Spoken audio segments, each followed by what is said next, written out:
अगली मौत किसकी। संजीव अपने दोस्तों राघव और प्रतीक के साथ बियर बार में बैठकर बियर पी रहा था। संजीव आज बहुत खुश लग रहा था। अरे यार, आज की पार्टी में तो मजा आ गया। तुम दोनों दोस्तों के साथ तो मेरी जिंदगी इतनी अच्छी है कि क्या बताऊं कितनी अच्छी है। अरे भाई, अब दोस्ती की है तो जीना मरना सब साथ में। हाँ अरे यार सुनो, जल्दी से एक बियर और ऑर्डर करते हैं ना, एक आखिरी, और उसके बाद ये जश्न यहीं खत्म हो जाएगा। अरे हाँ, क्यों नहीं। वेटर, जल्दी से 2 बियर की बोतल लेकर आओ। आज मेरे दोस्तों को जश्न मनाना है, क्यों? इतने में वहां पर एक बहुत सुंदर लड़की छोटे छोटे कपड़े पहनकर हाथ में बियर की बोतल लेकर उसके पास आती है। ये लीजिए, आपने बियर ऑर्डर की थी ना, मैं लेकर आ गई। क्या बात है यार, इस बार की वेटर तो बड़ी सुंदर है। अब बियर लेकर आई हो तो अपने हाथों से ही पिला दो ना। हाँ, क्यों नहीं, जैसा आप बोलोगे मैं वैसा ही करूंगी। क्या बात है यार, अब तो लगता है रोज यहीं आना पड़ेगा। उसके बाद वो लड़की उन तीनों को बियर सर्व कर देती है। पार्टी करने के बाद वो तीनों अपने अपने घर जाते हैं। प्रतीक संजीव और राघव को उनके घर छोड़कर जैसे ही अकेला अपनी कार में आकर बैठता है तो अचानक उसे एहसास होता है जैसे उसकी कार की पीछे वाली सीट पर कोई बैठा हुआ है। वो तुरंत पीछे मुड़कर देखता है। तुम यहाँ क्या कर रही हो? और तुम मेरी कार में कब आई? अरे तुम तो बार में वेटर थी ना। बस ऐसे ही मेरा दिल कर रहा था आपके साथ आपके घर चलने का, इसलिए मैं आपके साथ चली आई। अरे लेकिन तुम मेरी कार में आई कब? अभी कुछ देर पहले तो यहाँ पर मेरे दोस्त बैठे हुए थे। प्रतीक के इतना बोलते ही उस लड़के का चेहरा खतरनाक तरीके से बदल जाता है। उसकी आंखें पत्थर की तरह सफेद और पूरे शरीर पर नीली नीली नसें उभर आती है।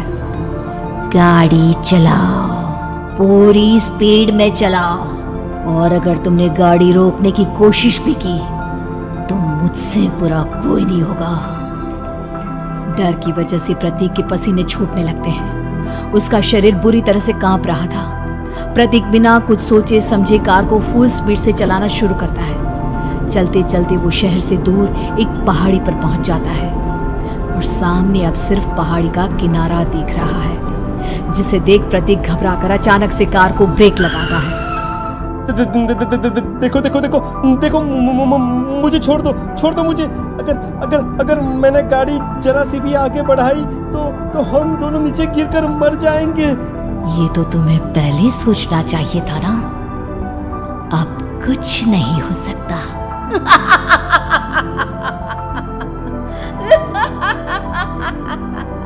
छोड़ दो मुझे। नहीं, प्लीज मुझे छोड़ दो। प्लीज मुझे जाने दो। छोड़ दो मुझे। गाड़ी आगे बढ़ाओ। और तभी अचानक से बिना प्रतीक के स्टार्ट किए उनकी कार आगे बढ़ती है और गहरी खाई में गिर जाती है। उसके चीखने की आवाज एक चारों तरफ सुनाई देती है।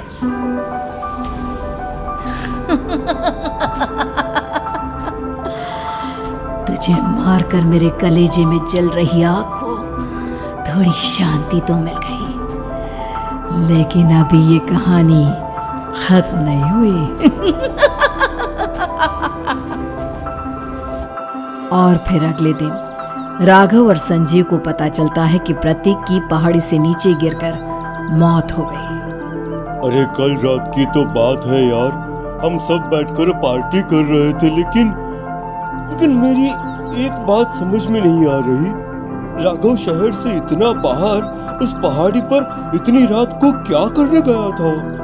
अरे यार, वही सोचकर तो मैं भी परेशान हूँ।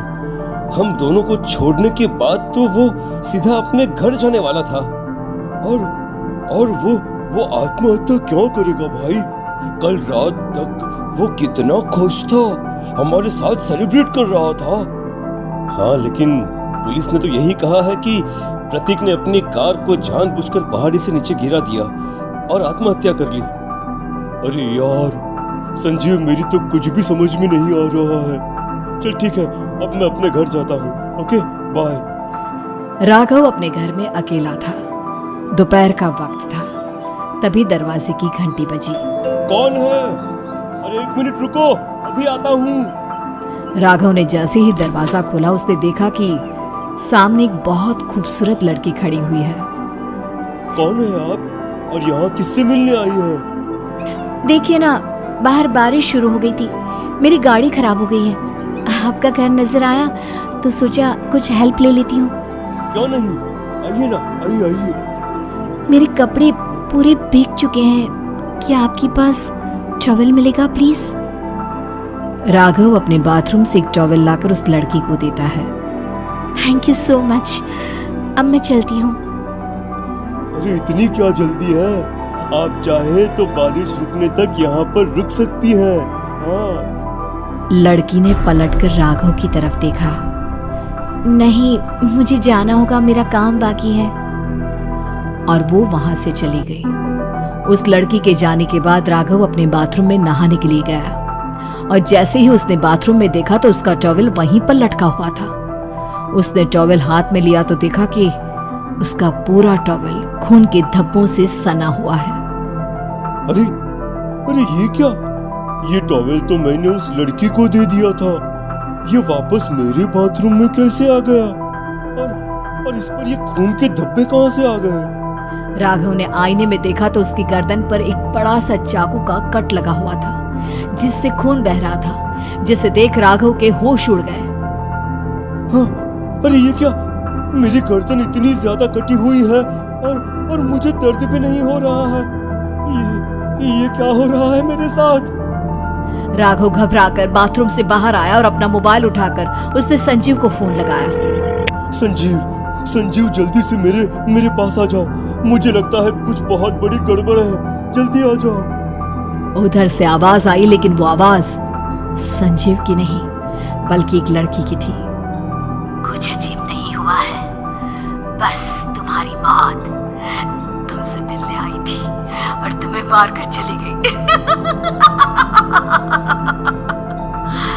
अब तुम इस दुनिया का हिस्सा नहीं हो राघव, इसलिए तुम्हें अपनी गर्दन के कटने का दर्द भी महसूस नहीं हो रहा। नहीं, ऐसा नहीं हो सकता, ऐसा नहीं हो सकता। कौन हो तुम? तुम्हारी मौत।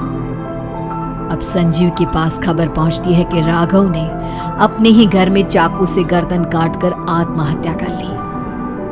ये सुनने के बाद संजीव के होश उड़ गए। वो पसीने से तरबतर हो गया और एक अनजाना डर अब उसके दिल को सताने लगा। संजीव के साथ ही उसका एक छोटा भाई राजीव भी रहा करता था।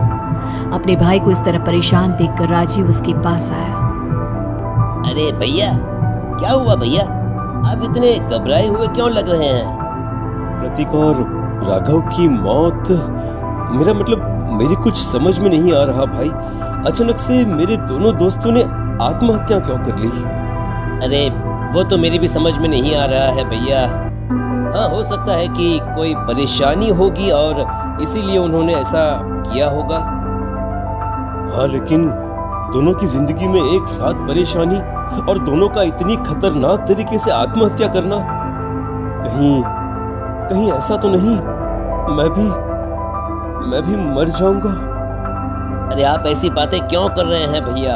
वैसे ही मैं इतना परेशान हूँ। जब से अंजलि ने मेरा साथ छोड़ा है तब से सब कुछ बहुत अजीब सा हो गया है।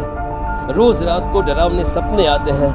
ऐसा लगता है जैसे अंजलि बार बार मेरे सपनों में आकर मुझे डराने की कोशिश करती है। अंजलि का नाम सुनते ही संजीव की आंखें फट गई और उसके गले में आवाज अटक गई। उसके चेहरे पर घबराहट साफ नजर आ रही थी। कौन थी वो लड़की जिसने प्रतीक और राघव को आत्महत्या की आड़ में मौत के घाट उतार दिया?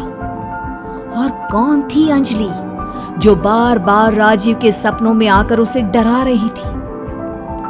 अंजलि का नाम सुनकर संजीव इतना घबरा क्यों गया? इन सवालों के जवाब जानने के लिए देखिए इस खतरनाक कहानी का अगला भाग। ऐसे ही और भी कहानियां देखने के लिए चैनल को सब्सक्राइब कीजिए और लाइक शेयर करके चैनल के साथ जुड़े रहिए। धन्यवाद।